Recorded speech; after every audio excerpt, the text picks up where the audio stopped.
गडचिरोलीमध्ये मवियाचे मंत्री एकनाथ शिंदे बोलतायत थेट प्रक्षेपण। एक ICU मध्ये आहे टिकाराम कटंगे म्हणून, त्यालाही मी आता पाहिलं, त्यालाही भेटलो आणि रवींद्र नैताम आणि सर्वेश्वर अत्राम आणि महारू कुडमते हे 4 लोक इथे उपचार घेत आहेत। त्यांना तात्काळ हेलिकॉप्टरने या ठिकाणी आणलेलं आहे आणि त्यांच्यावर उपचार सुरू आहे। सगळे आउट ऑफ डेंजर आहेत आणि मी त्याच दिवशी परवाच्या दिवशी डॉक्टरांशी संवाद साधला आणि त्यातल्या 2 जवानांशी देखील परवाच बोललो आज संध्याकाळी आणि ते स्टेबल आहेत आणि जर काय आवश्यकता लागली तर नक्की त्यांना मुंबईसारख्या मोठ्या ठिकाणी देखील आवश्यकता वाटली तर ते सर्व उपचार केले जातील। उपचारामध्ये कुठेही काही त्रुटी कमतरता असणार नाही। संपूर्ण शासन, राज्य शासन आणि मुख्यमंत्री महोदय स्वतः आणि गृहमंत्री महोदय देखील यामध्ये आपल्या या पोलिसांच्या पाठीशी आहेत। हे हॉस्पिटलमध्ये देखील हे मल्टीस्पेशालिटी हॉस्पिटल आहे। यामध्ये अनेक वेळा आपले जवानांनी उपचार घेतला आहे, सगळेच जण चांगले बरे झालेत। आपण अपेक्षा करूया की या हॉस्पिटलमध्ये त्यांची प्रकृती चांगली होऊन ते तात्काळ आपल्या पुन्हा पूर्ववत त्यांच्या सगळ्या ॲक्टिव्हिटीज ज्या आहेत किंबहुना आरोग्य आहे ते बरं व्हावं अशा प्रकारची आपल्या सगळ्यांची इच्छा अपेक्षा आहे। डॉक्टरांनी देखील सांगितलं आहे की यामध्ये जेव्हा सुरुवातीला दाखल केलं त्यावेळेस थोडीशी पोझिशन नाजूक होती, परंतु आता रिकव्हरी फास्ट होते आहे आणि जे काही त्यांना इंजर्ड आहेत, जखमी झालेले आहेत, तिथे उपचार सुरू आहे चांगल्या प्रकारचा आणि मला वाटतं काळजी करण्याची आवश्यकता नाही। एक मोठं शौर्य दाखवलेलं आहे यांनी, एक ही धाडसी कारवाई आहे। त्यामुळे मी पालकमंत्री म्हणून मुख्यमंत्री महोदय, गृहमंत्री यांच्याशी बोलणार आहे की या धाडसाचं मोठ्या प्रमाणावर शासनाच्या माध्यमातून देखील कौतुक झालं पाहिजे आणि त्यांचा जो काही मोरल आहे त्यांना आणखी मॉरल सपोर्ट देण्याची आवश्यकता आहे आणि त्यांचं कौतुक, अभिनंदन केलं पाहिजे। अशा प्रकारची चर्चा मी स्वतः करेन। भविष्यात देखील गडचिरोली पोलिसांच्या ज्या काही अडचणी असतील, त्यांना ज्या काही त्यांचे प्रश्न असतील ते देखील आम्ही वार फुटिंगवर सोडवतो आहे आणि मला वाटतं की आपण गडचिरोली पोलिसांसाठी जे काही आपला जीव धोक्यात घालून आपल्या राज्याचं रक्षण करतायत, आपल्या जनतेचं रक्षण करतायत, त्यांना कुठली अडचण येणार नाही याची काळजी आम्ही घेत असतो। त्याचबरोबर आपल्या सगळ्यांना माहीत आहे की गडचिरोलीचा हा जो काही विकास जो आहे, डेव्हलपमेंट, त्याला आम्ही प्राधान्य दिलेलं आहे। तरुणांच्या हाताला काम मिळालं पाहिजे आणि त्याचबरोबर त्या ठिकाणी चांगल्या आरोग्य सुविधा, शैक्षणिक सुविधा, इन्फ्रास्ट्रक्चर, कनेक्टिव्हिटी, चांगले रस्ते, हे सगळं करण्याचं शासन त्याच्या पाठीशी आहे आणि आमचे सगळे प्रयत्न आहेत। त्यामध्ये इतर जिल्ह्याप्रमाणे गडचिरोली जिल्हा देखील मेनस्ट्रीममध्ये आला पाहिजे, मुख्य प्रवाहामध्ये तिथले लोक आले पाहिजे, तिथल्या तरुणांच्या हाताला काम मिळालं पाहिजे आणि यासाठी आम्ही प्रयत्न करतो आहे आणि त्यामध्ये आता बऱ्यापैकी यश देखील येत आहे। हां,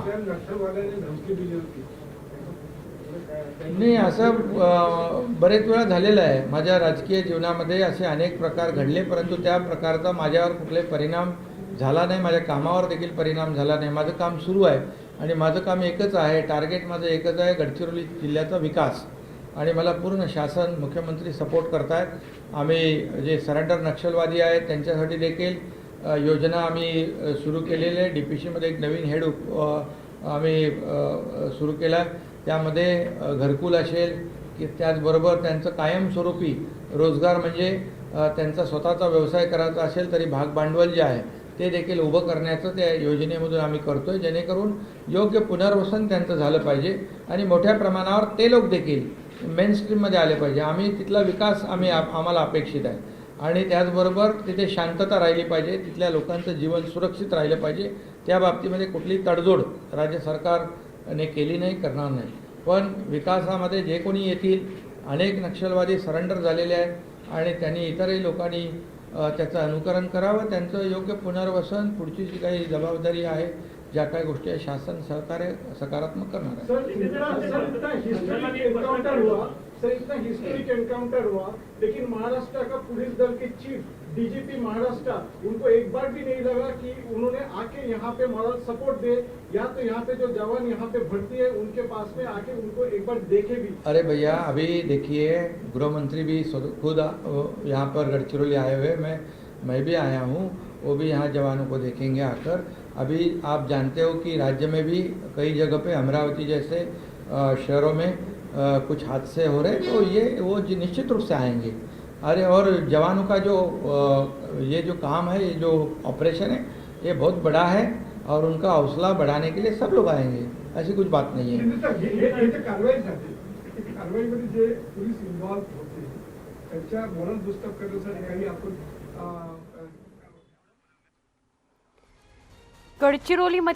गडचिरोलीचे पालकमंत्री एकनाथ शिंदे पोचलेत. ज्यांच्यावर गडचिरोलीत उपचार सुरू आहेत त्या जवानांची भेट त्यांनी घेतली, त्यांची विचारपूस केली. जखमी जवानांना हर तऱ्हेने किंवा सर्वतोपरी मदत केली जाईल असं ते म्हणाले. जी कामगिरी जवानांनी केली त्याचं तोंड भरून कौतुक आणि अभिनंदन पालकमंत्री एकनाथ शिंदेंनी केलं.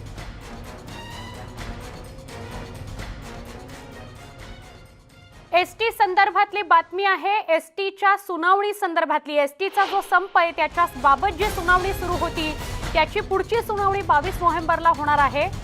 कमिटी सोबत एसटी संघटनेनं आपली बाजू मांडावी असं कोर्टानं म्हटलेलं आहे.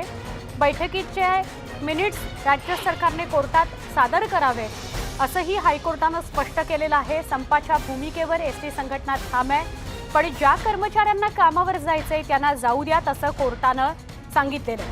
कर्मचाऱ्यांनी कोणत्याही प्रकारच्या घोषणा करू नयेत असं कोर्टानं बजावलेलं आहे. वैयक्तिक घोषणा तर अजिबात देऊ नयेत असंही कोर्टानं स्पष्ट केलेलं आहे. ज्या बसेस सुरू आहेत त्यांनाही आंदोलकांनी त्रास देऊ नये असं कोर्टानं सांगितलं आहे. कोर्टामध्ये संपासंदर्भात, एसटीच्या संपासंदर्भात सुनावणी सुरू आहे. आज सुनावणी झाली तेव्हा काय झालं त्याविषयीची अपडेट आपण घेतो आहोत. पुढची सुनावणी 22 नोव्हेंबरला होणार आहे, पण तोपर्यंत ज्या एसटी कर्मचाऱ्यांना कामावर जायचंय त्यांना जाऊ द्यावं असं कोर्टानं स्पष्ट केलंय. एसटी संघटनेनं आपली बाजू मांडावी, कमिटीसोबत बसून आपली बाजू मांडावी असं कोर्टानं म्हटलंय. त्याचबरोबर सगळे बैठकीचे जे मिनिट्स आहेत, बैठकीत काय काय घडलं ते मिनिट टू मिनिट त्याचा अहवाल राज्य सरकारने कोर्टात सादर करावा असंही हायकोर्टानं म्हटलं आहे. आमचे प्रतिनिधी अजित मांढरे यांच्याशी अधिक बोलूया. अजित, आज सुनावणी झाली, या सुनावणीमध्ये 22 नोव्हेंबर पुढची तारीख पडली आहे, पण या दरम्यानच्या काळात काय सूचना कोर्टानं केलेल्या आहेत सरकारला सुद्धा, एसटी कर्मचाऱ्यांना सुद्धा आणि समितीला सुद्धा? सुवर्ण सूचना भरपूर केलेल्या आहेत, पण या सुनावणी दरम्यान न्यायालयाने एक गोष्ट मान्य केली, ती म्हणजे एसटी कर्मचाऱ्यांचा जो संप सुरू आहे तो शांततेच्या मार्गाने सुरू आहे. आतापर्यंत कोणताही अनुचित प्रकार घडला नाहीये. याबाबत त्यांनी ॲप्रिसिएशन जे आहे ते एसटी कर्मचाऱ्यांच्या संघटना दाखवलं. म्हणजे कुठेतरी एक भावनात्मकरित्या न्यायालयाने जे आहे ते एसटी कर्मचाऱ्यांचं म्हणणं ऐकून घेतलेलं आहे. मात्र लोकशाहीच्या मार्गाने समिती स्थापन केलेली आहे, त्यांना तुम्ही हजर राहा, त्या समितीसमोर तुम्ही जावं असं देखील कोर्टाने संघटनांना सांगितलं होतं. पण संघटना जे आहे ते संप करण्यावर ठाम आहे आणि त्यांचं म्हणणं आहे की आम्हाला त्याच्याकडून विशेष तोडगा दिसत नाहीये, त्यामुळे आम्ही कामावर येणं आता आम्हाला उचित वाटत नाहीये. त्याच पार्श्वभूमीवरती एक प्रतिनिधी म्हणून आम्ही समितीसमोर पाठवू, पण तो प्रतिनिधी फक्त आमचं लेखी निवेदन जाऊन देईल तिथे, त्या व्यतिरिक्त कुठल्याही कमिटीसमोर आम्ही हजर होणार नाही. या सगळ्या मागण्या ज्या आहेत त्या जोपर्यंत आमच्या मागण्या होणार नाहीत, जोपर्यंत विलगीकरण होणार नाही, तोपर्यंत आमचा संप सुरूच राहील असं संघटनेने स्पष्ट केलेलं आहे. ते पण न्यायालयामध्ये स्पष्ट केलेलं आहे. नक्की अजित, म्हणजे विलिनीकरणावर अजून सुद्धा आंदोलनकर्ते, संपकरी ठाम आहेत. धन्यवाद अजित, माहिती दिल्याबद्दल. आमच्या प्रतिनिधी प्रणाली कापसे थेट आपल्या संपर्कात आहेत, त्यांच्याशी सविस्तर बोलूया. प्रणाली, कुठेतरी भावनात्मक दृष्टिकोनातनं आज कोर्टानं या संपकऱ्यांकडे पाहिलेलं आहे, पण त्याच वेळेला वैयक्तिक घोषणा करू नका, घोषणाबाजी करू नका असं सुद्धा या कर्मचाऱ्यांना म्हटलंय. जे कामावर जाऊ इच्छितात त्यांना कामावर जाऊ द्या, जी वाहतूक सुरू आहे प्रवाशांची त्यात कुठे अडचणी निर्माण करू नका अशा सुद्धा सूचना केल्या आहेत. आपण काय सांगाल या सगळ्याविषयी सविस्तर? सुवर्ण, मी सध्या आझाद मैदानावर आहे जिथे एसटी कर्मचाऱ्यांचं आंदोलन सुरू आहे. अजूनही आपण बघतो की शेकडोच्या संख्येने हे सगळे आंदोलनकर्ते या ठिकाणी मैदानावर आहे. आज हायकोर्टाने त्यांचंही म्हणणं ऐकून घेतलंय, त्याचबरोबर एसटी महामंडळाच्या वतीनं जे काही म्हणणं होतं ते सुद्धा ऐकून घेतलं. परंतु कोर्टानं जे काही गोष्टी म्हटलेल्या आहेत त्या कर्मचाऱ्यांपर्यंत अजून पोहोचलेल्या नाहीयेत. त्यामुळे आधी मी नेते मंडळींकडे जाते आणि त्यानंतर मी कर्मचाऱ्यांशी बोलणार हो. आहेत. प्रवीणजी, तुम्ही ऐकलेत की कोर्टाने काय काय सांगितलं. कोर्ट म्हणाला आहे की कर्मचाऱ्यांनी वैयक्तिक घोषणाबाजी करू नये, घोषणाबाजी करू नये, जी वाहतूक सुरू आहे त्या वाहतुकीला अडथळा आणू नये, अशा पद्धतीच्या गोष्टी कोर्टाने म्हटलेल्या आहेत. आपली काय प्रतिक्रिया त्यावर? कोर्टाने म्हटलेल्या सगळ्या गोष्टी आम्ही त्या ठिकाणी पाळत आहोत. कोर्टाच्या हेही निदर्शनास आणून दिलं गेलं पाहिजे, इथे कोणी वैयक्तिक घोषणा देत नाही, वैयक्तिक त्या ठिकाणी काही करत नाही. हे आंदोलन सामुदायिक आहे. या आंदोलनाचं नेतृत्व हे कर्मचारी करतायत. सुदैवानं त्या ठिकाणी ना कुठली युनियन, ना कुठला नेता, ना कुठला पक्ष, त्यांच्यामुळे व्यक्तिगत काहीच नाही याच्यामध्ये. आता आंदोलनाला पाठबळ देण्यासाठी अनेक लोक त्या ठिकाणी येत आहेत, परंतु हे आंदोलन कर्मचाऱ्यांचं सामुदायिक आहे, सार्वत्रिक आहे. हे कोर्टाला मी नम्रपणे या ठिकाणी सांगू इच्छितो. आणि लोकशाहीनं आम्हाला अधिकार दिलेला आहे. कोर्ट शेवटी लोकशाहीचं जतन करणार आहे. आता घोषणा आपल्या न्याय हक्कासाठी देणार ना. आता केवळ त्या ठिकाणी चुकीच्या घोषणा, अश्लील घोषणा, कुणाच्या बदनामी करणाऱ्या घोषणा, याची आम्ही काळजी त्या ठिकाणी निश्चितपणे घेऊ. परंतु या ठिकाणी लोकशाहीने आंदोलनाचा अधिकार दिलाय. कोर्टालाही विनंती आहे आणि कोर्टही पॉझिटिव्ह आहे. कारण आपण पहिल्या वेळेला बघाल कोर्ट या ठिकाणी अनेक कर्मचाऱ्यांच्या बाजूनी संरक्षित करणारी भूमिका घेतलेली आहे. नक्की कोर्ट सुद्धा संरक्षित करण्याचा प्रयत्न. थोडंसं कर्मचाऱ्यांना विचारूया. आता कोर्टाने असं सांगितलं की तुम्हाला घोषणा देता येणार नाही. जे कर्मचारी कामावर रुजू होऊ इच्छितात त्यांना रुजू होऊ द्या, त्यांना अटकाव करू नका. तुमचं काय म्हणणं आहे? नवीन कर्मचारी जे आहेत ते सुद्धा जाणार नाहीत कामावर, कारण आम्ही सगळेजण संघटनेच्या त्रासाला कंटाळलेलो आहे. जेव्हापासून आम्ही नोकरीला लागलोय तोपर्यंत आम्हाला पावत्या फाडून घ्यायला आलोय. संघटना काय करतात आणि सरकारशी लांगुल चालन करून कामगारावरच अन्याय केला जातो हे सगळ्या कामगारांना आता माहीत झालेलं आहे. हे फक्त जग जाहीर झालं, केवळ आम्ही एकत्र आलो आणि म्हणून आज आझाद मैदानावर सुद्धा कामगार, तोपर्यंत आमचा निर्णय होणार नाही तोपर्यंत कुणी घरी जाणार नाही. पण तुम्ही खरंच जे कर्मचारी कामावर जातात त्यांना तुमच्या वतीनं अटकाव करण्यात येतोय? नाही, तसं काही नाही. त्यांनी देखील आहे ना, त्यांनी देखील स्वयंपूर्तीने कामावर गेलेले नाही कोणी. प्रशासन आपल्या माध्यमातून सांगतंय की 2000 लोक गेले, 3000 लोक गेले. मला आपल्या माध्यमातून एवढंच सांगायचंय प्रशासनाला, 2000 आणि 3000 लोक कामावर गेले तर हे बसलेले मग हे कोण आहे? पाकिस्तानातून आले का? एवढंच आपल्या माध्यमातून सांगायचंय. प्रणाली, गोपीचंदजी पण आहे, त्यांच्याकडून पण जाणून घेऊया. गोपीचंदजी, तुम्ही अगदी सुरुवातीपासून या सगळ्या कर्मचाऱ्यांची बाजू मांडून धरताय, परंतु आता असं म्हटलं जात आहे की कर्मचाऱ्यांनी कुणीतरी संवाद साधावा समितीबरोबर. हे जे उपस्थित आहेत त्यांच्याकडून कुणी संवाद साधत नाहीयेत का? बरोबर. समितीचा आणि यांचा संवादाचा विषयच आलेला नाही. आतापर्यंत 2 वेळा परिवहन खात्याचे मंत्री यांच्याबरोबर कर्मचाऱ्यांची चर्चा झालेली आहे. याच्या व्यतिरिक्त कुणाशी चर्चा झालेली नाही आहे. आणि आम्ही सरकारला आपल्या माध्यमातून हीच विनंती करतोय की तुम्ही चर्चा काढून मार्ग काढा. आमचा काही अडमुटेपणा या कर्मचाऱ्यांची भूमिका नाही, पण जे तुम्ही करणार आहे ते तुम्ही लेखी यांना द्या, इतकी त्यांची मागणी आहे. नक्की. सुवर्ण, आपण पाहतो आहोत की यांचं सुद्धा असं म्हणणं आहे की कशा पद्धतीनं आमचं समितीच्या सदस्यांबरोबर या कर्मचाऱ्यांचं अजून बोलणंच झालं नाही. बरोबर. आमची इच्छा हीच आहे की या कर्मचाऱ्यांनी समितीबरोबर संवाद साधावा. अगदी बरोबर आहे. कारण अजूनपर्यंत जसं प्रणाली आपण म्हणालात की कोर्टाकडून जे मुद्दे समोर आले सुनावणीमध्ये ते अजून त्यांच्यापर्यंत पूर्णपणे पोहोचलेले नाहीत. मुद्दा हाच आहे की आज कोर्टानं असं म्हटलंय की या सगळ्या आंदोलनकर्त्या संपकर्त्यांनी कमिटी समोर सुद्धा आपलं म्हणणं मांडावं. अर्थात आज दिवसभरामध्ये हे सगळे मुद्दे त्यांच्या समोर येतील आणि पुन्हा काही प्रतिक्रिया त्यांच्याकडून पोहोचतील आपल्यापर्यंत. पण प्रणाली, खूप धन्यवाद. आपण आंदोलकांशी आणि तिथे उपस्थित असलेल्या नेते मंडळींशी संवाद साधलात त्याबद्दल.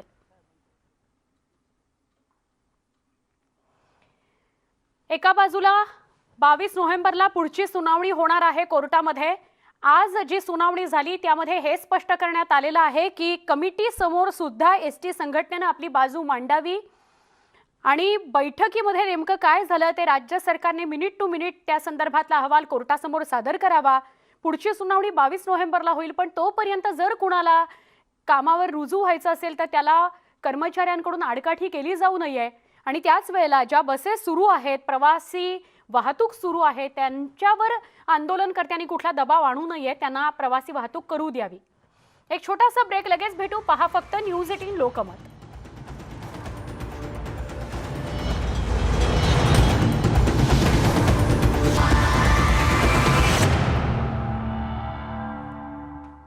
अल्पसंख्याक मंत्री नवाब मलिक बोलतायत थेट प्रक्षेपण पत्रकार परिषदेत. हमें रीचेक करना है. भारत के इतिहास में पहली बार